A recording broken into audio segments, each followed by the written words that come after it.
Line drop ہو گئی۔ دیکھیں ابھی تھوڑے دیر پہلے بھی ہم نے عرض کیا تھا کہ اگر کوئی دوا یا غذا ناک کے ذریعے یا منہ کے ذریعے اندر چلی جاتی ہے تو اس سے روزہ ٹوٹ جاتا ہے۔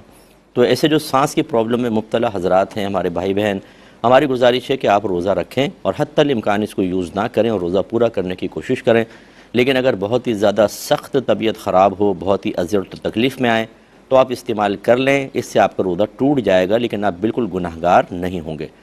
پھر بعد میں جب رمضان گزر جائے ان روزوں کی قضا رکھ لیجئے گا،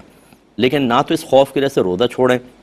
اور نہ شریعت یہ کہتی ہے کہ اگر آپ کی طبیعت خراب ہو تو آپ مر جائیں لیکن دوا استعمال نہ کریں۔ شریعت نے بہت رعایت دی ہے، اس لیے ہمت کر کے کوشش تو یہ کریں کہ سحری میں 2-3 دفعہ 1-2 دفعہ زیادہ یوز کر لیں اور اللہ تعالیٰ برکت دے۔ میری والدہ محترمہ اللہ ان کو جنت الفردوس میں اعلیٰ مقام عطا فرمائے، وہ انہیلر یوز کیا کرتی تھیں تو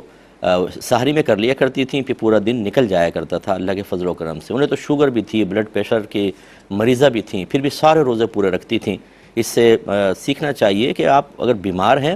اور بہت زیادہ اذیت و تکلیف فوراً شروع نہیں ہو جاتی تو روزہ رکھ لیں، اگر اللہ توفیق دے درمیان میں طبیعت خراب نہ ہو تو پورا مکمل کر لیں، ورنہ درمیان میں آپ توڑ سکتے ہیں اور اس میں کوئی گناہ نہیں ہوگا، بعد میں اس کو کمپلیٹ کر لیا جائے۔ یہ کہتے ہیں بعض اوقات ناک کے اندر کوئی تکلیف، خارش یا